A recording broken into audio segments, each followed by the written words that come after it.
Okay, well, here we go with predicting the Pacific Division, where a lot has changed, but the results might stay at least pretty close to the same.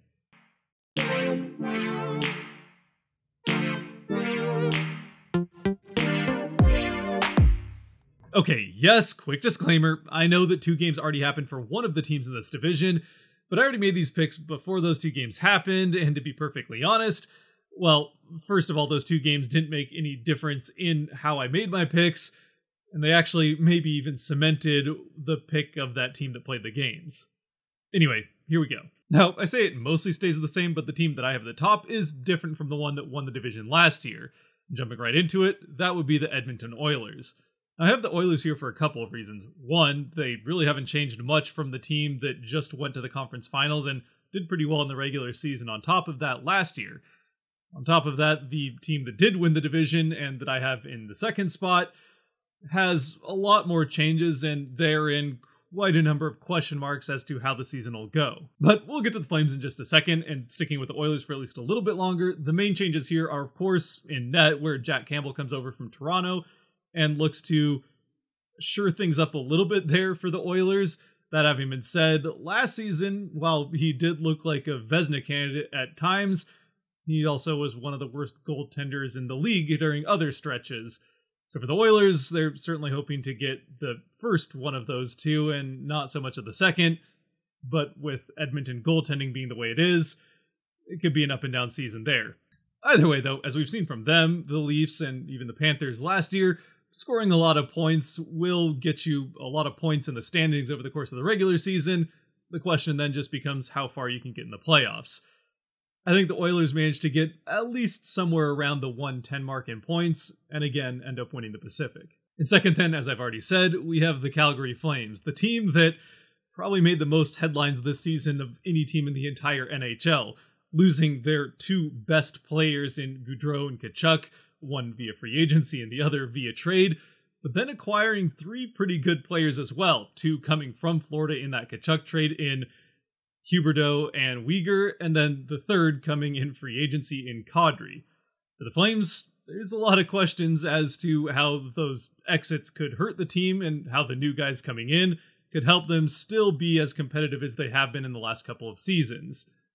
Those question marks, especially early on in the season as guys try to learn their new team, especially star players, is what makes me a little bit less confident that they'll repeat their division title run that they had last year.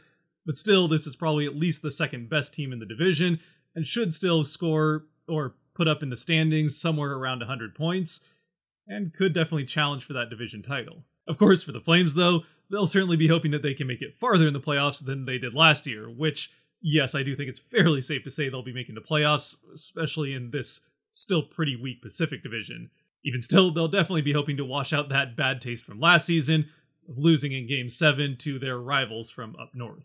Now, as I've just said, the Flames might be a bit of a question mark coming into the season because of the roster turnover they've had, especially at the top end of it, but I still am pretty confident they'll make the playoffs. However, when it comes to the 3rd team that I have here in the standings, they might be even more of a question mark, and whether or not they make the playoffs is certainly part of that. That would be the Vegas Golden Knights, who did miss the postseason last year, even though that was in large part due to a whole bunch of injuries that they suffered to their top players. This season, the question mark has less to do with those top players and whether or not they can stay healthy, though that is part of it, and has more to do with their decisions in net, where, yeah, it's going to be an interesting season for the Golden Knights. Interestingly, the team that was in the Cup Finals just a few years ago has, in the last couple of seasons, moved on from their Vezina-winning goaltender for absolutely nothing, and then the next season moved on from the guy that they moved on from him for. And now they're coming into this season looking like they're taking a page out of the Leafs and Oilers playbook and trying to just score their way out of their problems, while in net, they turn to some combination of Logan Thompson, Adin Hill from the Sharks, and Michael Hutchinson from the Leafs. Whether or not that group of guys can get them enough wins or prevent enough points from going on the scoreboard for the opposing team to get them those wins is, again, a pretty big question mark. Still, there's enough other question marks with the rest of this division that I think third place is maybe where they end up, but probably don't end up making it all that far in the playoffs. Fourth and fifth spots in the Pacific I think could be pretty interchangeable between two teams, those being the Vancouver Canucks and the LA Kings. Since I have to pick one, I think the Canucks maybe end up getting fourth, though fourth and fifth may not end up mattering all that much if neither one of these teams can make a push for that second wildcard spot in the West. If it ends up like last year, where the Central takes 5 spots and both wildcards, again, it might not end up mattering. Still, if the Pacific is going to get a wildcard team, I think it's more likely to be the Canucks than the Kings, even if just slightly, and that doesn't really have so much to do with the changes the Canucks have made on their roster, as there really haven't been a ton. They lost Highmore and got Lazar and Mikheyev, I guess. But really, this comes down to the changes that they made during last season with their staff, mainly at head coach where they had Boudreau, and certainly at GM. And yes, I know the Canucks finished 5th in the division last year, 2 places behind the Kings, who made the playoffs in the 3rd spot. But again, after they made those firings and hirings of new guys in those head coaching and general manager spots, the Canucks were the better team and made things interesting down the stretch, where at the beginning of the season, it looked like they were going to make things interesting for a potential high first-round draft pick. So if they can continue that over the course of a regular season, an entire one at that, then this could be a year that the Canucks find their way into the playoffs. Again, how far they make it, not probably all that far, considering Boudreau is known for getting teams into the playoffs, but not doing that great in them, and on top of that, there's just better teams in the West. But still, if there's going to be a team that makes it, it's probably going to be the Canucks. That having been said, I could be sleeping on the Kings in the 5th spot here, considering they too haven't changed all that much and that they didn't lose terribly key players other than maybe Stetcher. Meanwhile, they did land maybe one of the most underratedly really good pickups of the offseason, getting Fiala from the Wild. So, if everything else remains the same, this team should be even better than the team that just made the playoffs last year. However, I do think that that team pretty much had everything go right for it, and Jonathan Quick isn't getting any younger. So I still have some questions about where this team ends up, and if Vancouver can keep it together for a full season, they might still just edge out the Kings for maybe that wildcard spot. I do, though, feel fairly confident about who the bottom 3 teams in the Pacific will be, and also somewhat confident in who that 6th place team will be.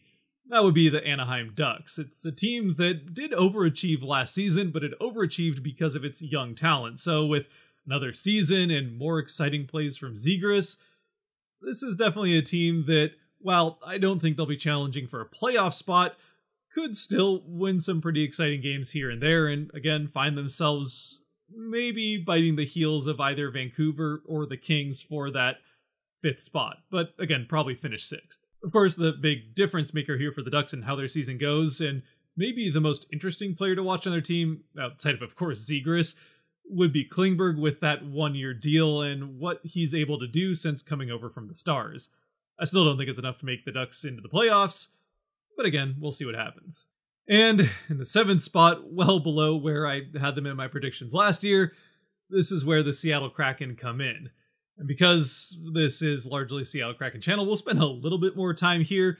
Honestly, for the Kraken, I do think a lot of improvements have been made from last season, and even on top of that, if they had rolled in the same roster as they had last year, I think this would be a much improved season from last, considering the, well, haphazard start they had to last season with all of the COVID issues and just an entirely new group of players coming together to play with each other for the first time, which certainly showed with the defense early in the season, and that ended up causing all sorts of issues in goal for pretty much the entire season.